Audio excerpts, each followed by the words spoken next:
परिवार। हर रात की तरह आज भी मैं देर रात घर पहुंचा।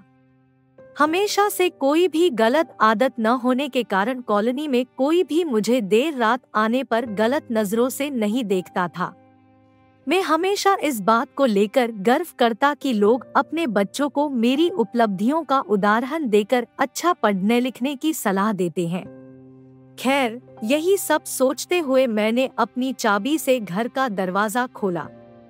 हालांकि मुझे पता था कि जब तक मैं घर नहीं पहुंचता तब तक दीप्ति को नींद नहीं आती थी, पर मैं अपने 5 साल के बेटे चिंटू को नींद से नहीं जगाना चाहता था।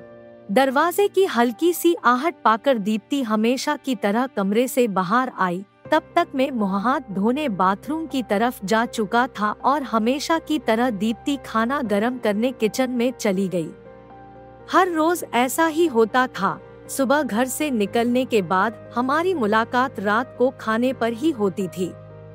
दीप्ति को इस तरह की जीवन शैली से कोई प्रॉब्लम नहीं थी।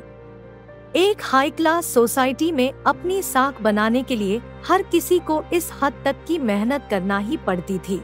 चिंटू सो गया? खाना खाते हुए मैंने दीप्ति से पूछा।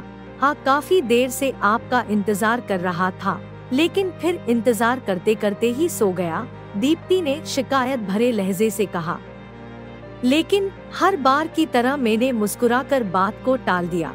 अगली सुबह रात को देर से सोने के कारण हर रोज मैं सुबह देर से ही उठता था, लेकिन जब तक मैं उठता तब तक चिंटू स्कूल चला जाता था। चिंटू की हमेशा शिकायत रहती कि मैं उसे कभी बाहर घुमाने नहीं ले जाता, और शायद इसी बात को लेकर वो मुझसे नाराज भी था। हमेशा की तरह मैंने उठकर दीप्ति को आवाज लगाई और बाथरूम में घुस गया। थोड़ी देर में ही दीप्ति नहाने के लिए गर्म पानी ले आई। तुम नहीं होती तो मेरा क्या होता? हमेशा की तरह मैंने पानी की बाल्टी लेते हुए अपना घिसा-पिटा डायलॉग मारा और हमेशा की तरह ही दीप्ति मुस्कुराते हुए खाने की तैयारी करने किचन में चली गई। खैर, ऑफिस के लिए तैयार होकर जब मैं डाइनिंग टेबल पर आया तो चिंटू मुंह फुलाए बैठा था। क्या बात है जनाब, आज स्कूल नहीं गए? मैंने प्यार से चिंटू के बालों पर हाथ घुमाते हुए बोला। आज संडे है, चिंटू ने गुस्से भरी आवाज से कहा।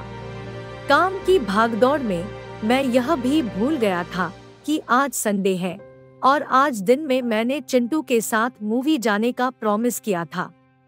लेकिन आज तो मुझे क्लिंट मीटिंग के लिए ऑफिस जाना था। मुझे ऑफिस जाता देख चिंटू को अपना मूवी प्लान खतरे में पड़ता दिखाई दे रहा था, और शायद इसीलिए वो मुझसे गुस्से से बात कर रहा था। पापा, आप 1 घंटे के कितने पैसे कमा लेते हो? अचानक चिंटू ने पूछा। चिंटू ने पहले कभी इस रवैये से मुझसे बात नहीं की थी, शायद गुस्से में उसने ऐसा कह दिया। लगभग 1000 रुपए, मैंने कहा। क्या आप मुझे 500 रुपए उधार दे सकते हो? चिंटू ने कहा। लेकिन तुम्हें पैसे क्यों चाहिए? मैंने थोड़ा गंभीर होते हुए पूछा। मुझे चाहिए, चिंटू ने बनावटी मुंह बनाते हुआ कहा। खैर, मैंने चिंटू को 500 रुपए दे दिए। चिंटू उठा और अंदर से अपनी गुल्लक ले आया। चिंटू ने अपनी गुल्लक से 500 रुपए निकालकर 1000 रुपए मेरे हाथ में रखते हुए कहा। क्या आप कल मुझे आपका 1 घंटा दे सकते हैं? मुझे आपके साथ बैठकर खाना खाना है। बहुत बिगाड़ रखा है तुम्हारी मम्मी ने तुम्हें। चिंटू की इस हरकत पर मैंने गुस्से से चिंटू को एक थप्पड़ लगाते हुए कहा। आज ऑफिस जाते हुए मेरे मन में बस यही सोच रहा था कि इस भागदौड़ भरी जिंदगी में क्या सब कुछ खरीदा जा सकता है। हालांकि मैं भी तो चिंटू को यही सिखा रहा था।